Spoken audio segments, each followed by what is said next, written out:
Hello, lovely Automation Hour attendees. We are so thrilled that you are back for our next episode. So, as always, we are going to get started by running through a little bit of logistics. So, Sarah, if you want to pop the next slide up. We do have everybody on the phone muted. However, you can absolutely post your questions either here in the question widget in the GoToWebinar panel or on our Trailblazer community. We are also recording the session, so any stupid things I say will be saved for posterity. And we'll post that to our YouTube channel after we get that rendered. As always, we invite you to connect with us wherever makes most sense for you, whether that's on the Trailblazer community. We've got our website with the upcoming sessions and all of the links to our past sessions as well. And of course, we're on Twitter, LinkedIn, and YouTube. All right, so we're getting towards the end of the year. Crazy hard to believe. But we do have a few more sessions that are upcoming, and I think we have a good surprise in store for you for the end of December. So please register for those, and we're working hard on content for next year as well. If you're interested in presenting, of course, please reach out. We always love to get new and returning presenters for Automation Hour. Speaking of, we cannot bring you this amazing event without the support of our sponsors, so we want to make sure that we do say thank you to them. So first and foremost, Concrete.io has been with us since the very beginning, since we launched Automation Hour about 6 years ago now. But we've also added a couple new sponsors, so we're very appreciative of them as well. So our next sponsor is Sumo Scheduler, another Salesforce ISV partner, so we encourage you to check them out, and also Active Campaign. This is actually the software that we use to send you your friendly reminder emails about our upcoming sessions. So we appreciate their support as well.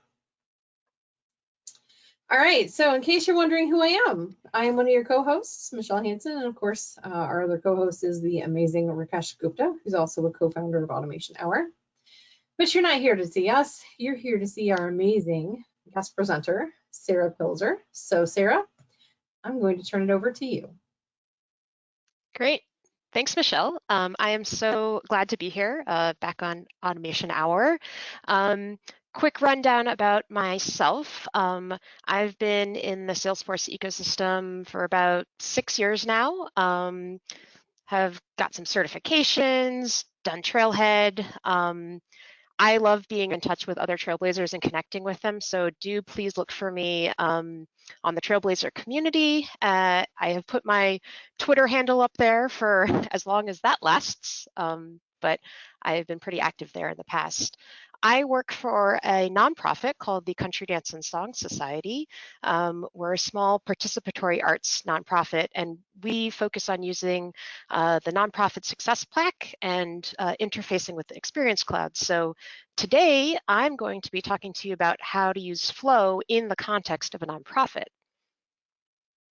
And here's my little buddy, Otto, who is going to help us throughout this presentation. He works for the Otter Appreciation Society, which is the fictional nonprofit we're going to be taking a look at. This is a great idea, Otto. Let's talk about the Otter Appreciation Society and nonprofits in Salesforce. So to understand how our flow works, you need to know that, how the nonprofit success pack data model is structured. In NPSP, contacts are known as donors and opportunities are donations, and they are linked between, there's a special lookup field between those called the primary contact. And so this helps nonprofits track their fundraising efforts. You can organize a fundraising campaign to track a specific appeal, let's say, and those are connected to the donor and donations through junction objects. The campaign member is the junction object that connects the donor to the campaign, and the campaign influence object connects the donation to the campaign. So if you want to know money is coming into your nonprofit and you want to know which campaign influenced that donation, you have to create a campaign influence record for that donation. Let's see how Otto goes about doing that in the Otter Appreciation Society. They'll go to the opportunity record and they're going to click on the new under campaign influence. They enter in that primary contact. They're going to select a campaign, but they don't actually know which campaign to select because they're not sure which campaigns that contact is a member of. So they're going to go ahead and have to open up the contact record, find the person, the primary contact, scroll down to see which campaigns are related to that contact via the campaign member, decide which one they want to use for the influence, go back to the opportunity record. They have to open up that opportunity again. And now when they open up the campaign influence new button, they're going to select the contact again, look for that campaign. It's not coming up, so they're going to have to type in the campaign, finally select it, put in an influence amount, and finally are able to create that campaign influence record.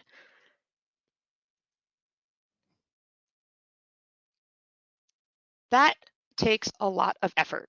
And so there's got to be an easier way to do all that. And I said, sure enough, we can do that with Flow. What if instead of having to open up the contact to see the related campaigns, we could add a screen flow directly onto the opportunity object and display those campaigns right there for Otto to choose from?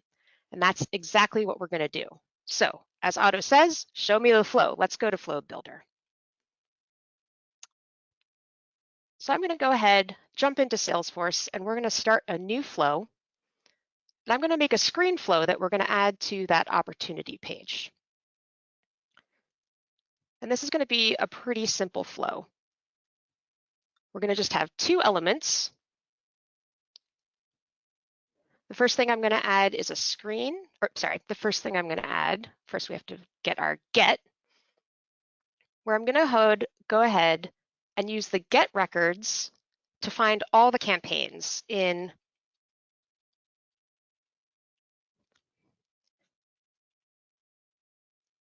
our org. So I'm going to go ahead and add the campaign object here. And we want to get all the campaigns to display on this opportunity. So I'm going to just say none for my criteria, and I'm going to select all the records. And we're going to have all the campaigns available to display on that opportunity record. So now I'm going to add a screen. And here I'm going to display those campaigns in this new data table. I'm going to call this data table campaigns. And I'm going to select for the source collection the campaigns I got from my get. This is a view only, so they're not going to be able to select any of the rows. And I'm going to configure my columns just to display some information about the campaign. So we want to say the name. And I'm going to add a start date field. Oops.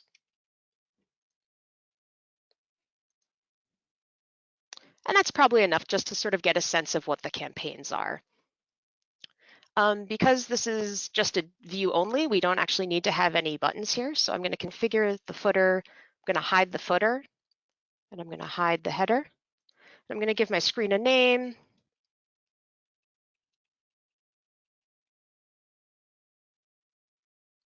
And now we have a very simple two-element flow. We're going to go ahead and save this. We're going to call it Display Campaigns on Opportunity.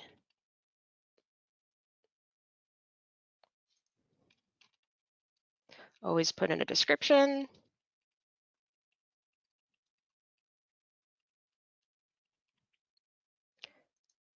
And now the next piece we need to do is actually make sure that we can show this on the opportunity page. So I'm going to go ahead and activate it.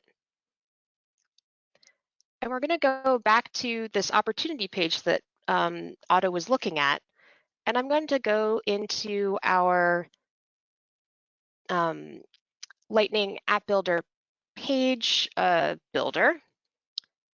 And I'm going to use the flow component to display the flow on the screen. So we're going to go ahead and add the flow component here. Drag that onto the canvas once it loads.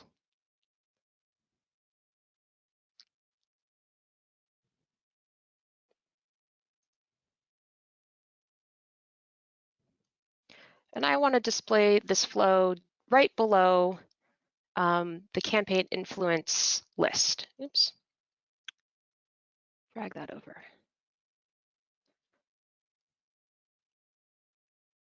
Drop this here on the canvas. Looks like it's loading, great. Once that flow component is here, we need to select which flow we want to use, which is the one that we just built.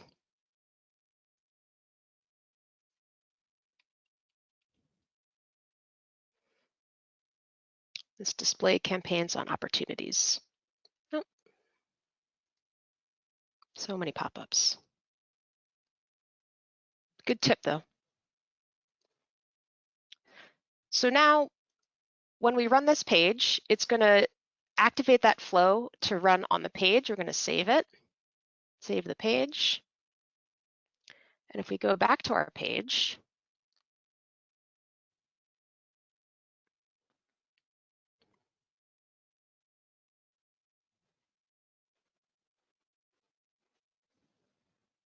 then refresh it,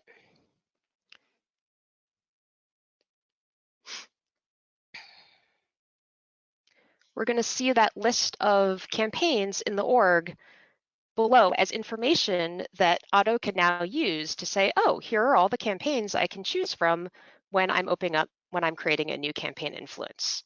So that's really quick and simple. I was able to do that in 10 minutes to add this feature to this flow or to this page. But that's awesome.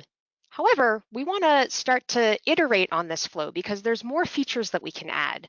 And as our user comes back to us and asks us for new features, I want to show you how you can build on that flow by adding just one or two elements at a time until we get into a more complex version of the flow. So Otto wants to know, is it possible to only show the in-progress campaigns? Because clearly a campaign that has ended is not going to be useful as adding a campaign influence to a new opportunity. So let's go ahead and limit that flow to only show campaigns with a status of equal to in progress. So we're going to take this very simple two-element flow, we're going to kick it up a notch, and we're going to add a filter. Again, let's take a look at that in Flow Builder. So like if this were a cooking show, I have already pre-built some of our next sketches of the flow, so you don't have to watch me build all of them. But I do want to show you, take a peek into them to see what are these elements that we're adding. So here we have the next iteration of the flow. We have our get records from before and our display screen. But we're going ahead and I'm going to filter that collection that we got of all campaigns to only have statuses equal to in progress. Now, a caveat here is with Salesforce and especially with Flow, there's always more than one way to do things.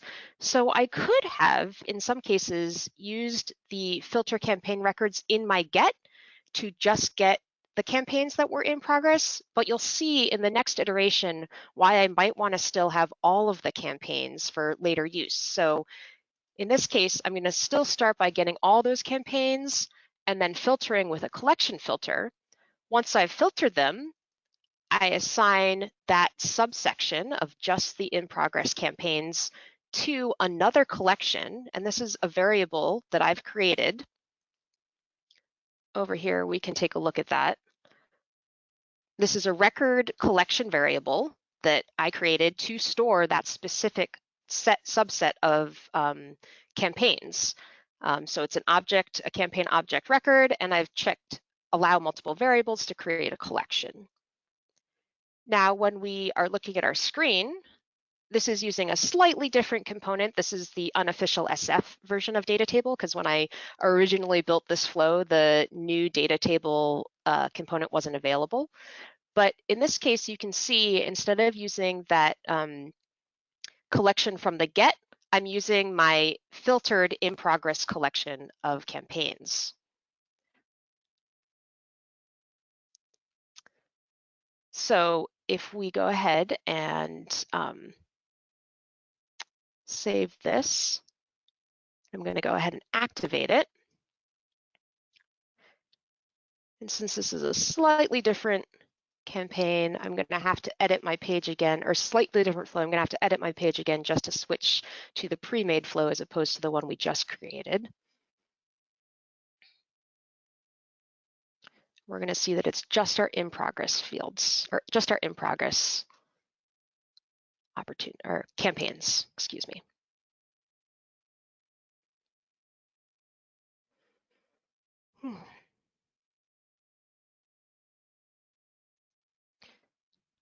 Now, one of the things I really enjoy about Flow is that you can create these multiple versions and then go back to previous versions. It helps when you're designing to be able to have like sort of a version history of the flows that you've built. So here we are with our flow component. I'm going to go ahead and change this to that updated flow, campaign influence and opportunity. I'm going to save the page. We'll go back and look, and it's going to look a little bit different because, again, I'm using a different data table component in this newer flow.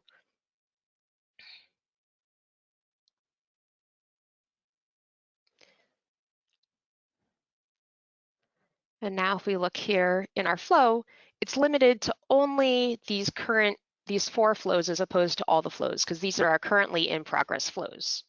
So that's great. We've already one-upped our original simple flow by adding 2 more elements to that flow. Great, so what comes next? Well, Otto here, he really cares specifically about those campaigns that are related to the primary contact. So they're requesting that we limit just the campaigns that the primary contact has a campaign member for. So we're going to take our flow from before, and this time we're going to, instead of displaying the campaigns themselves, we're going to display those campaign members, because if you remember back to our data model, the campaign members are what relate the donor to the campaign.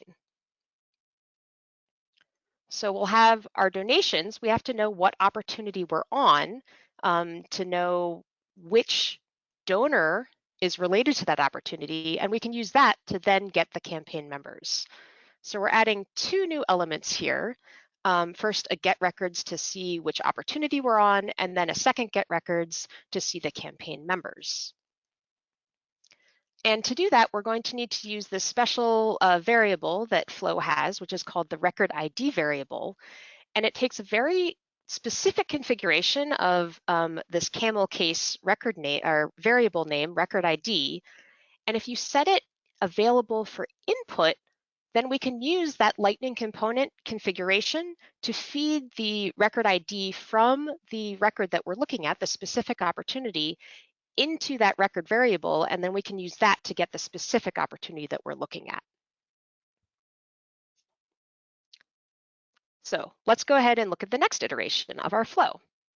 Sarah, is this a good time to break for some questions? Oh, sure, yeah, this would be great. Perfect. So I think we have some that are related to this iteration of your flow, which is why I wanted to great. jump in. So Yeah. First one from Pavel, could you do the same using the out-of-the-box data table component from Salesforce? Absolutely. The same thing that you did with the unofficial. Is there feature parity between those two? Yes, there are. Let's take a look at this. This is the unofficial SF component. There are a few extra sort of configuration options available in the unofficial one that are not yet available in the out-of-the-box component. But for the purposes of what we're doing in this flow, you could use either one. So the out-of-the-box flow, which is this component here that I've just dragged onto the screen, allows you to configure, well, you have to choose which collection we're using first, but allows you to configure the columns and some settings about how you select it. But in terms of display, there are a few more features in the unofficial SF component. But either one is going to work for what we're doing here. Awesome. All right, Sai would like to know, what is the advantage of using the filter collection element instead of get records? And That there seems to be a is, suspicion that that might be addressed in your next revision.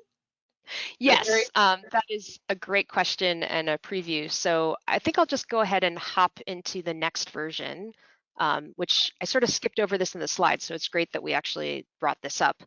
This is another intermediary version between this and the primary contact connection that I'm going to talk about next. But in here, you can see what I've done is if we open up the screen, I decided that it would also be good to be able to allow the users to choose if they wanted to see in progress campaigns or if they wanted to see all those campaigns. Because maybe they're entering an opportunity that came in late and the campaign has closed, but it really belongs to that old campaign. So they need to see all the campaigns at some times. So let's give them an option about which one they want to see. And that, in that case, we're going to give them this radio button to choose if they want to see in progress or all of them. And then depending on the results that they choose here, I have two data tables. One data table that is going to use the collection of just the in progress that we filtered down to, and then a second data table, which is going to show all the campaigns. And these are controlled, the visibility of these components is controlled by that first radio button. So if the user selects the all choice under this radio button, they're going to see the data table that contains all the campaigns, whereas if they choose in progress, they're going to then see the data table that is only going to show the in progress collection of campaigns. So that's why I could have done two gets. I could do a get that has all the campaigns and then a second get that has just in progress campaigns. But it's actually more efficient to do a get of all the campaigns and then use these sort of internal flow tools to manipulate those collections into being the order that I want them to be in and the subset of the collection. Anytime you see a pink element in Flow, that's Flow actually talking to the Salesforce database using what's called database markup language, or DML. And you might hear about like DML statements. Those take resources that the more you do that, the more often you do that in a flow, the more resources that flow is going to take. Whereas these orange elements take fewer resources than the pink ones. So that in a nutshell is why I chose in this particular case to just do one get of all the campaigns and then filter it down into the various subsets that I wanted to display. Of course, as I said before, like there's always multiple ways to do this. So you could absolutely use your filters from your get, especially in that first case when you're just filtering it down to the in progress. But another thing I like that this demonstrates is how things do change over time. And as I learn more and I can go back and iterate and change, oh, that's actually a more efficient way to do it. You can go back and change your flow to use something new that you've learned. Great, so now if we save this version, we'll go ahead and activate it. I just want to demonstrate what that then looks like over here on our opportunity page. That's a great question, by the way. we got a couple more, so I think Okay, people are definitely thrilled with this. great. So now you can No. see the first thing you get to choose. Do you want to see just your in progress campaigns, or do you want to see all your campaigns? And that gives you a little bit of flexibility as a user, or to give your user more flexibility about what they see. So let's get back to that piece about connecting it to the primary contact. As I said before, we're going to start by knowing what our opportunity is by grabbing that special record ID, and we'll show you how to populate that in the Lightning component. And from there, we're going to go ahead and use the opportunity we get. Stop. We're going to use the opportunity we get here. We found the opportunity. We're going to use the primary contact field, that special field from NPSP, to have any campaign members where the contact ID on the campaign member matches the contact ID of the primary contact on the opportunity. And here I am using a sort in the campaign member records to sort them by start date. So we're going to see the newest first and then the older ones later. Again, I'm going to filter them into that in progress campaigns so that we can display both the in progress and the all, as we just looked at. If we go ahead and save this here. Before I activate it, let's take a quick look. Here are all the campaigns that are listed here. Those are all the ones, and these are all the in progress ones. Let's see how that changes when I've limited it to just the campaign members that are related to the primary contact.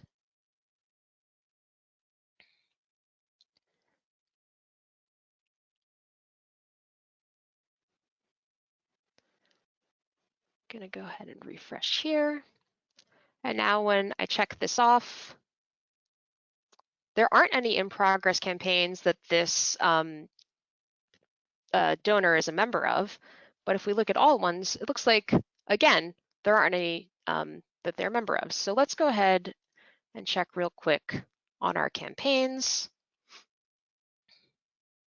Make sure that this status is equal to, we're going to change this to in progress.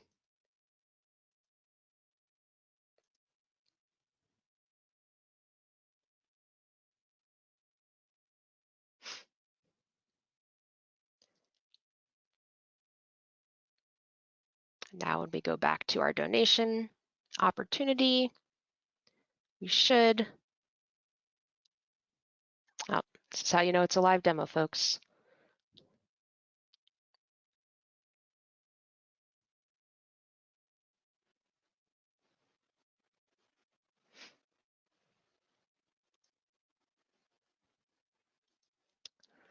Well, let's go ahead and check our,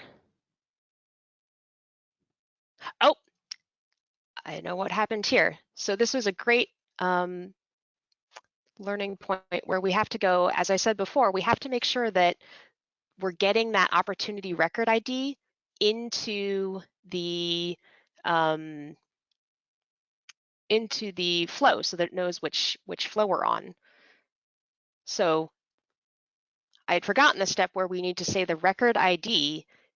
We need to feed that from the Lightning component. Oops, preview there. Into the Lightning component. So we're going to go ahead and go back to our app builder page here.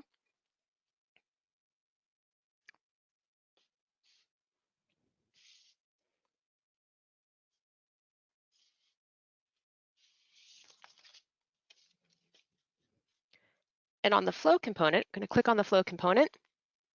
And now we have this special record ID because we've set the record ID as an input variable. I'm going to say, please pass the record ID into the flow.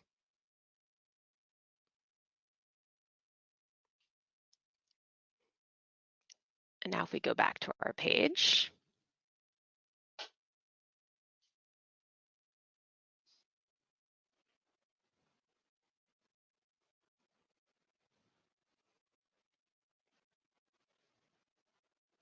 we go ahead and say in progress. Now we're saying it knows what opportunity we're on and it can find the related records and they're going to show up in these tables. So making my point for myself by showing what happens if you haven't configured it correctly. This flow here is now finding the opportunity, finding the related campaign members and displaying them. All right, I'll take another pause for questions. I'm sure there are some coming in. Oh, absolutely. All right, so Mark Jones has a question on flow hygiene. Out of curiosity, when you create new versions of a flow, do you create a changelog for it? It's something he's experimenting with, trying to put a format together and is curious to crowdsource tips. Mark, I love it when you ask these questions, by the way. Yes, that is a fantastic question. I think that would be a great practice. That is something I am also just getting started with. One thing I would suggest is in the description, when you're changing it, that would be a great place, like a very simple place to start off with a change log. So in this case, you could say added components to get opportunity and campaign members, or whatever other description you want to say. You could probably even add a date to when that was added, so that your version will, your description, when you then look at your flows in their list here. I'm not displaying the description in this particular list view, but you can see in the description what all the changes are in each version of the flow. That's a great suggestion and question. So that would be my recommendation to get started with that. There are other places you could keep a separate Google Doc list, for example, something like that. But great question. Yeah, I'm still waiting to figure out when we run out of room in that description box and have to find a different Yeah. option. Is it a long text field, 30,000 characters? Right. All right. So also for Mark, not a question, but a tip, just to make sure that people are aware. And I Yeah. don't know if it's part of a future iteration for you. You can actually set up the record ID variable as a record variable rather than just text. Ooh. And it will pull the entire record field values in immediately instead of needing a get for it, which is a reasonably new change that I have heard about a couple of times, but I don't think it's widely known or in practice yet. Yeah, I don't think I knew about that, or if I did, I had forgotten. So that's a fantastic tip, and I will have to experiment with that. That's really cool. Absolutely. All right, so we've had a little conversation about the unofficial data table components. Asked if it was a managed package or not, which if I remember correctly, there's some managed package base components that you need. Yes, that is They're correct. also all available with the source code linked on the unofficial website, which we posted in the answers. So if you go to the specific component, then you can also view the source code. So Deepak has a question that I definitely want you to get answered. Okay. Where'd it go? There it is. All right. Question. Get all campaigns might hit DML limits if there's more than 50,000 campaigns, right? Yes, probably. Any suggestions on how to deal with that? Yeah, so it's funny, I come from the context of nonprofits where and I guess this is not across the board. My particular nonprofit is pretty small when it comes to Salesforce instances. So a lot of times my builds are not necessarily looking at those large data volumes, but it's absolutely consideration that you should take into mind when you're thinking about this. I think that would be a situation where you might want to use these filters on the get instead of going ahead and filtering after you've gotten all of them. I would maybe go back in those particular cases to the take a step back and sort of ask, okay, what does the user really need in this situation? They're probably not going to want to sort through 50,000 campaigns anyway. So how can I make their jobs easier in terms of limiting to in progress, limiting it to the last year's worth of campaigns, hopefully maybe limiting to a business unit's campaigns, and then yes, starting to put those filters into the get as opposed to having it be a separate separate element. Would be where I would probably start with that to avoid those limits. Awesome. All right. So James chimed in with, I didn't see how you were able to display the checkboxes on the page layout. So Sarah, do you think that's something you could re-show again? Sure. So just to double check, there's these checkboxes we're talking about, but I think you mean these ones on the data table. That gets back to, well, we can look at both of them. In our screen, actually, let me take this to our active version, which I believe is this one. So these are a checkbox group, which is a component, and I've set it so that you can actually select multiple options, which is why they're checkboxes instead of radio buttons. And I'll talk about in a minute the pros and cons of that.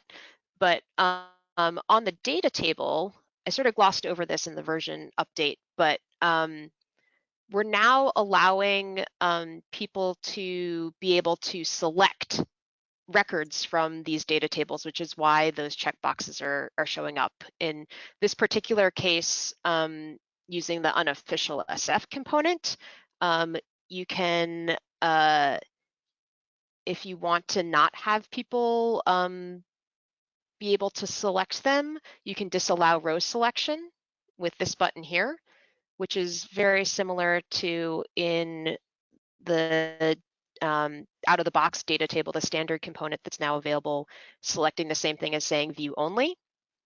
If I leave this as multiple or single row selection in either the data table here, or if we go back to this one, and unselect disallow, that's going to give you these boxes on the side here that are going to allow you to select a row, which is a preview of the next version of this flow. So I hope that answers the question. If not, I can follow up afterwards.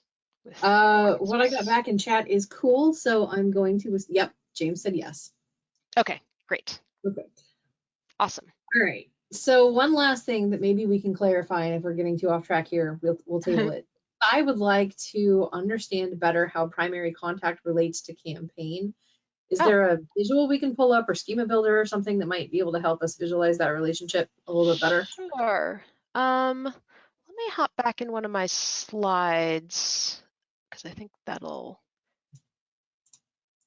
I sort of jumped through that really quickly. So we'll go back to here. Understanding the primary contact relationship. This donation is the opportunity. It's related to the donor through this primary contact field. And once I lay this out here, I'll go jump into Salesforce and we could take a look at it there as well. So what the flow is doing is it's saying from this donation, from the opportunity that I'm on, that I know what I am, look up what the donor is based off of this lookup field, and then use the contact ID of this donor to pull campaign members. So if we look at that in Salesforce, don't know why details is giving an error now, but if we look at a donation record here, this field here is a lookup field on the opportunity that looks up to that contact. And so what I'm doing, and this is in Nonprofit Success Pack, accounts are mostly household accounts where contacts belong to household accounts. So in many cases, rather than just having an account that is related to the opportunity, you're going to also have a contact object that's related to the opportunity through this primary contact lookup field. Once I know this is a lookup, so the data that is stored in this primary contact field is an ID. So in my flow, I can use that ID here, which is, this is an ID, remember, because it's a lookup field, on the campaign influence object. I can use that ID from the opportunity primary contact to populate this lookup here.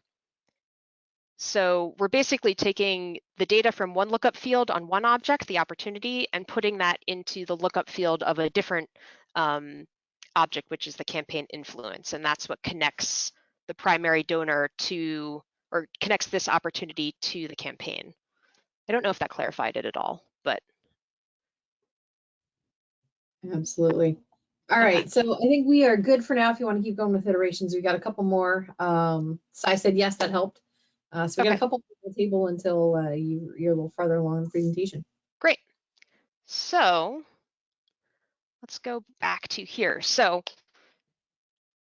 Otto came back to me with another request, which was, okay, great, we're looking at all these campaigns, we see them on the opportunity, but what would be really, really cool is if you could select one of those campaigns from that data table and then have the flow create the influence record for me. And I said, yes, that is awesome. So let's go ahead and kick up the heat. We're going to kick it up a notch, really turn up the heat, and we're going to add a loop, an action, a decision, and a create to our flow in order to give Otto what he needs. So before we dive into what that flow looks like, I want to just take a minute to dive into loops specifically, because I know that's a concept that can be a little tricky to understand. So what we're going to do, what we want to do here is because we're going to be creating those campaign influence records, we also need to have the campaign ID, and we want to get those campaign IDs from the list, from the group of campaign members that we had before. So in addition to just getting the campaign members with our get, we need to generate a list of campaigns that we want based off of those campaign members. And that's what we're going to use the loop to do. So how this works in Flow is you have a loop, and what it does is it takes the collection of campaign members in this case, and it's going to execute the same elements for each of the records in that collection. So it's a subset of Flow elements that are happening just for that collection. In this particular case, the elements in our loop, there's just a single element, and that's this assignment. So what we're going to do is for each item in our collection of campaign members that we got, we're going to use an assignment element that's going to take the campaign ID from the campaign member. So a campaign member, again, is a junction object that has a lookup to that contact and then also a lookup to the campaign that it is. So we know what the campaign ID is from the lookup.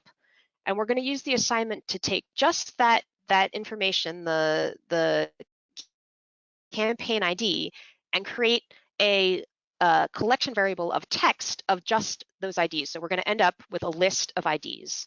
So for each item, we take the campaign ID, put it in our text collection, take the next one, put it in the text collection, and then the next iteration of the loop will take that last one. Once we've collected all of the campaign IDs from the campaign members, the loop is done, and we're going to move on. And now we're going to use another action from unofficial stuff, which is going to take that list of IDs that we have, and it's going to return a collection of campaigns.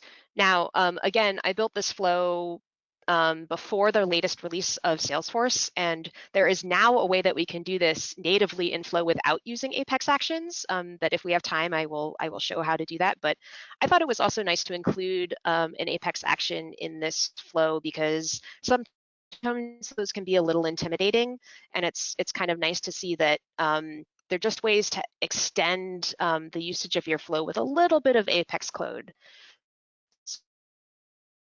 So in this case, again, what's happening is we have a list, a text collection of IDs. Apex action uses code to basically do a SOQL query to find the related campaigns that are on this list and then returns the campaigns as a collection. So yeah, we're really cooking now. Let's go take a look at the flow itself. So here we are. I had to even zoom out a little bit because we've gotten big, but really quick, just to take a look at this flow, like we said, we're looking through the campaign members, and then we're doing our assignment to create the list. So we have this variable of the lists, and then I've configured the action to take the input is the lists of IDs.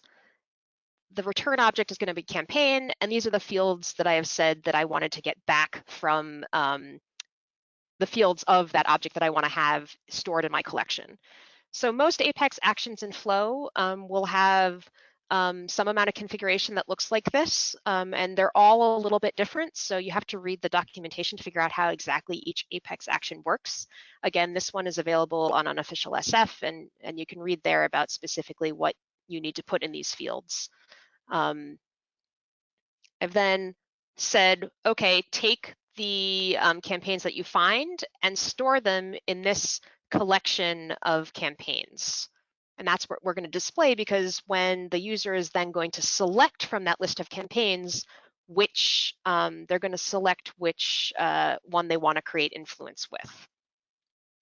So again, we're now filtering down, but now instead of filtering that get, we're filtering that collection that came from the apex. We're going to filter for in progress. We're going to display our two tables the same as before. I had to add a little text to say you can only choose one.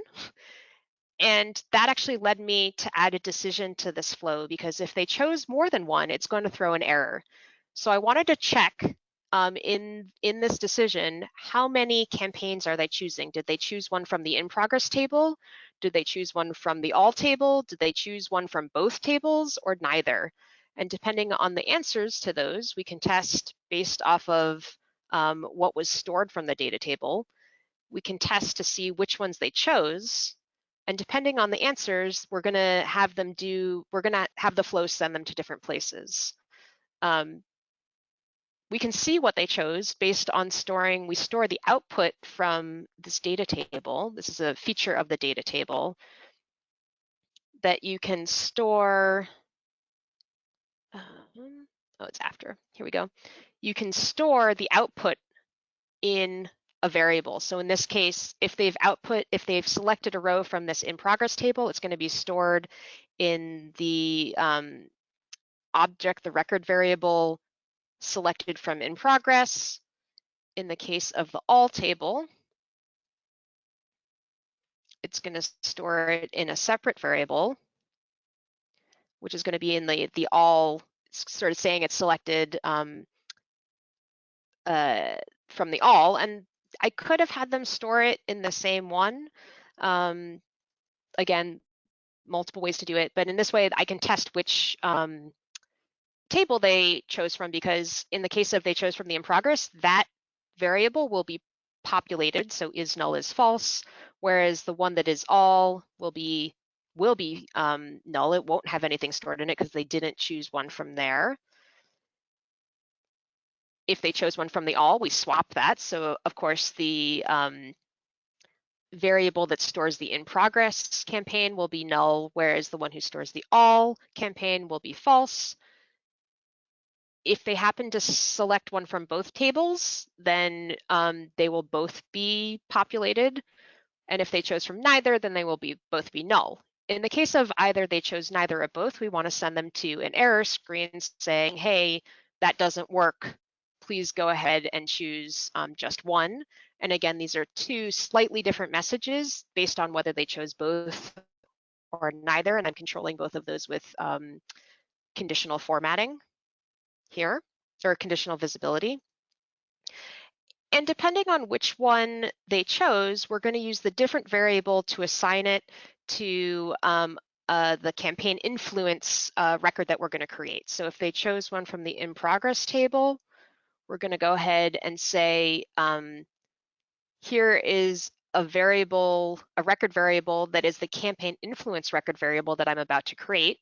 And we're going to say the campaign ID for that is equal to the ID stored in the variable that holds the campaign from the in progress table. If they stored it from the all campaign table, then we're going to take that same variable value and we're going to store it from the record that stored it from the all table.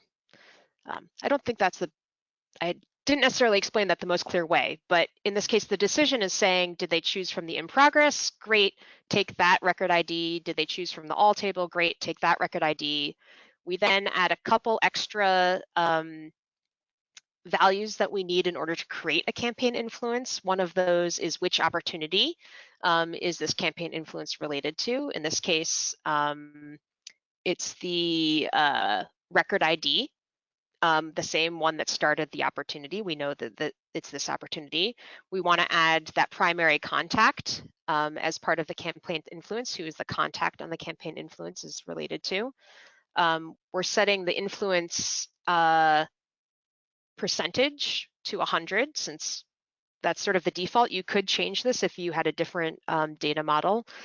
And then finally, we have to choose a model ID, which is part of the way that campaign influence works is you have different models and we want to default it. I have taken that value and put it in a custom label because it's always going to be the same. And so I'm just going to pull that from a custom label. I didn't put it as a constant because if I changed orgs, I wanted it to be able to be changed easily without having to go into my flow and change the value there. That's sort of a topic for a different day. Basically, this step here is just adding additional values that we need to create our campaign influence. And then the final step is to take all of those values that we have stored in this one record variable and create campaign influence from it. So I'm going to go ahead and just turn this one on so we can take a look at what that looks like.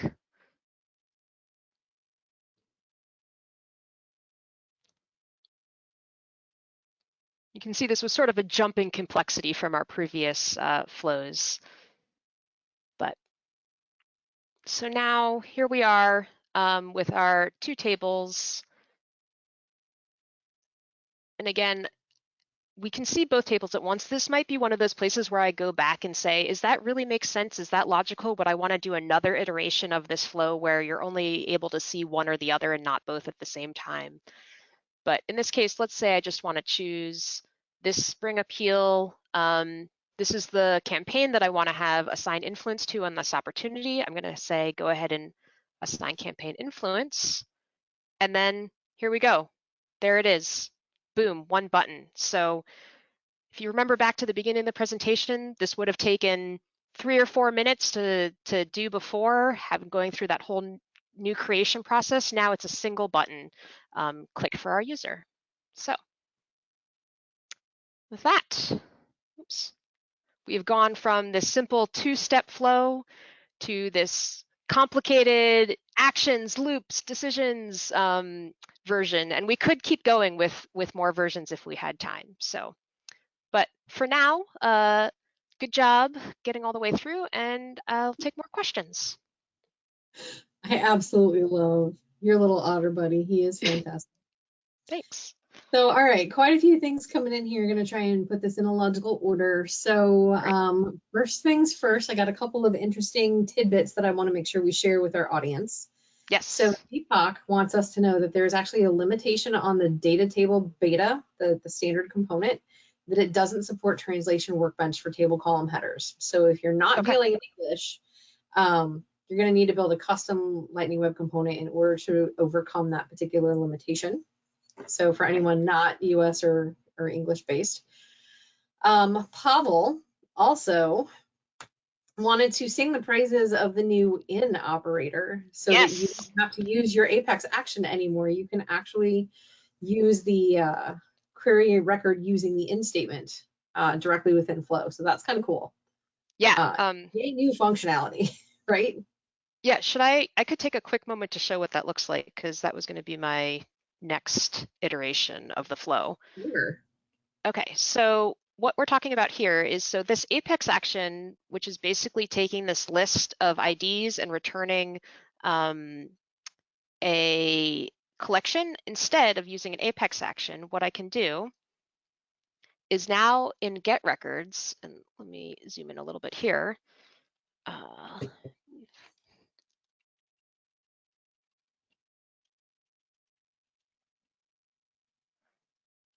We can go ahead and say, I want to get that campaign object where the ID of the campaign is in the list of,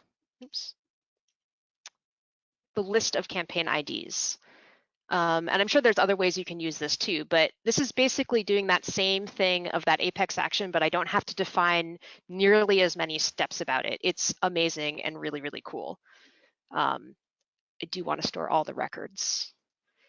So if we hook this up here, and then in my collection filter, I'm going to go ahead and set, instead of that Apex collection one, I'm going to use the campaigns that I got from my in function.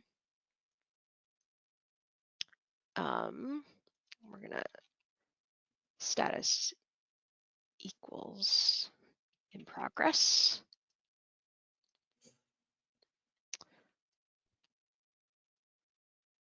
So, and a great segue in here, Pavel would Yeah. like for you to tell us more about the naming conventions you're using in your flow elements.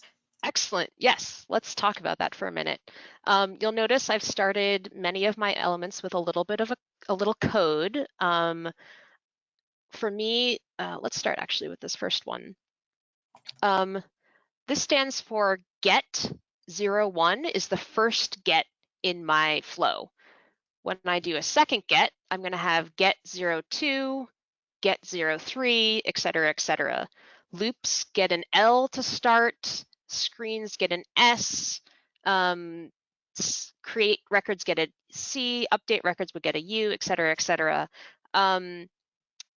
This really helps me more when I'm troubleshooting and when I'm debugging, that I can sort of pinpoint exactly which element gave me the error. I have a sense of where that's happening in my flow.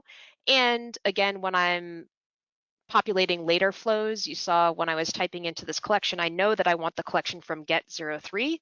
So I can just type in get 03 and that collection pops right up. So it's just a little bit of a shorthand for me to be able to like anchor myself in various places in the flow. I don't necessarily think this is the best naming convention system that could exist, but it works for me. And what's most important is that you have a naming convention that works for you. So whatever you come up with, something that lets you identify which element you're specifically talking about in your flow is a great idea. All right, so I think I'll save this just for bonus measure. And if we activate it, fingers crossed, this should actually not really change much of anything on our flow page. So we're not necessarily going to see a change, but when we go ahead and look at these tables, we're still getting the same lists. But in this case, I think I probably have this, I forgot to update this data table to now, instead of using that Apex collection, which doesn't exist, we'd have to change it to the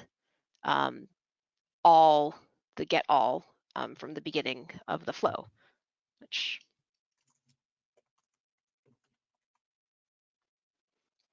I think,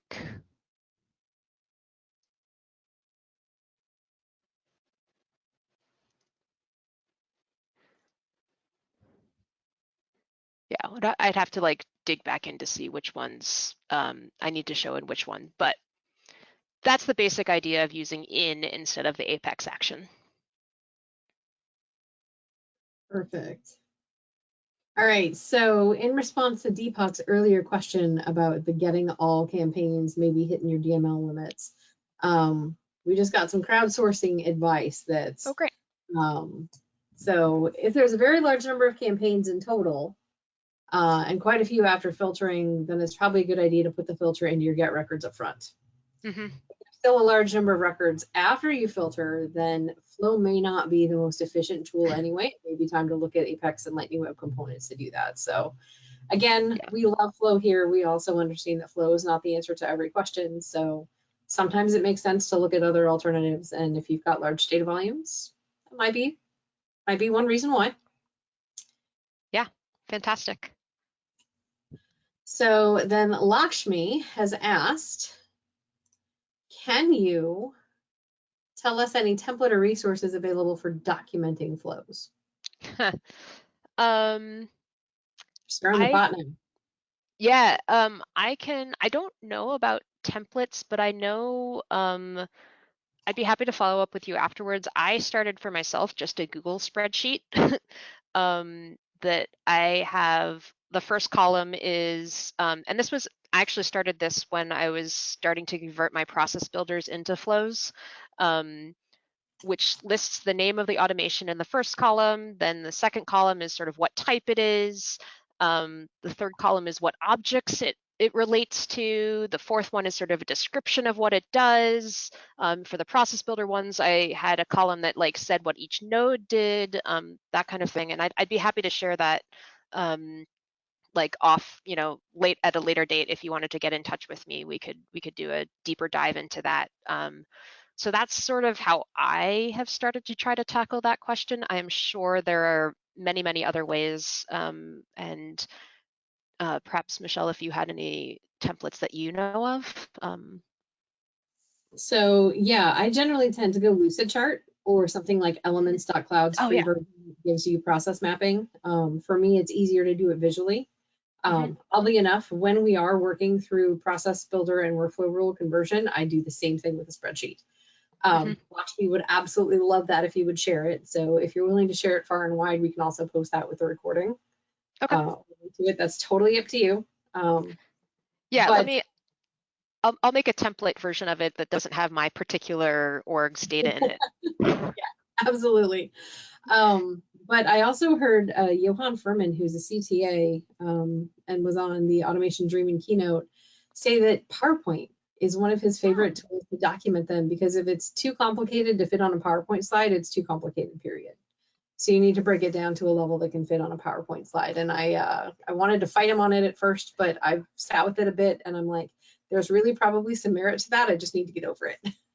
Yeah. So. Yeah, I've also used Lucidchart, especially I find that a good tool at the beginning of mapping flows out to sort of be like, what if we did it this way? And you can create sort of like placeholders for your screens without having to put in all that required information to create an element on Flow Canvas Builder. So it's a nice way to sketch things out. Absolutely. So Or yeah, Mark PowerPoint. also chimed in that templates are pretty sparse as far as we know of. I know Eric Smith, who is responsible for a lot of components on Unofficial, did build a process builder Yes. documentation tool. Unfortunately, it does not work with Flow. He said it's on his to-do list. So we'll see if he gets that to done before something else comes out. And then Barbara Christensen, hi Barbara, so thrilled to Hi, see you here. Barbara. She said, just as a reminder, you can query your process builders because they're actually objects. So you can actually populate a spreadsheet to start from, which, Right. to be completely honest, I had blinked on that 100% and never thought of it. So that's Yeah. gold, Barbara. Yeah. Great place to start from. So, yep, we have some requests for us to please provide examples for Lucidcharts, process mapping, any of that along with your templates. So Sure. I think we'll see what we can gather in terms of resources. And hey, we'll see what Mark comes up with. Maybe in 2023, Mark's going to have some documentation templates for us. So you've committed Awesome. semi-publicly, Mark, just so you know. Yay, crowdsourcing. Okay, so last from Sai, absolutely said, very nice, great presentation. And Deepak said, Salesforce diagrams are now available in Lucidchart. So Oh yeah. there are definitely some good templates and things that you can use there. I don't know if there's anything specific to flows. I haven't looked, but I will always, always recommend people go over to the Salesforce Architect site and look at their automation guides and whatever Lucidchart links they have in there to help you get started. Yeah. Oh, Barbara. She just gave us the query. All I'm going to right. throw this query in chat so Okay. everybody can get to it. But there is a process builder query sent to everyone there. So, Okay. Oh, hey. Awesome. yep. I absolutely love this group. Copy pasting that right now. Oh, yeah. Absolutely love it. All right. So I'll do one last check of questions on the Trailblazer community because I'll be honest, I've been ignoring them because we have so much activity going on in GoToWebinar.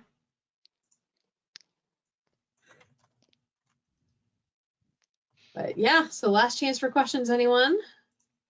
And again, find me on the Trailblazer community, on Twitter for as long as that lasts. I might be checking out Mastodon. I don't know anything about it yet, but I am on the interwebs. You can find me, and please do follow up because I'm always happy to schedule a Zoom call to go one-on-one, anything like that. I love talking about flow with whoever will listen. So.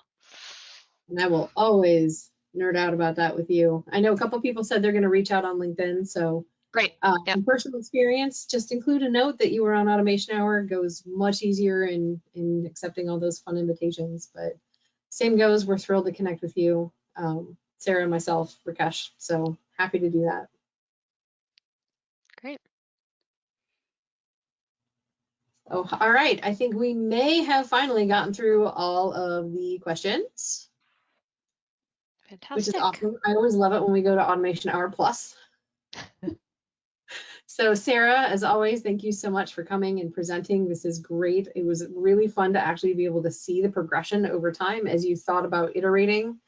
But I mean, really, this is agile in practice. Get an MVP out the door, let people start using it, figure out what they need, and make incremental improvements to make their lives better, easier, and make things go faster. So this is absolutely awesome. And Tim, yes, we are recording it and we will put it on our YouTube channel probably sometime this weekend when we get done rendering the video. Great. Thank you for having me, Michelle. It's always a pleasure to come and nerd out about Flow. Absolutely love it. Thanks, Sarah. All Thanks. y'all have a Bye. great rest of your day. Thank you so much, and we'll see you next time. Bye-bye.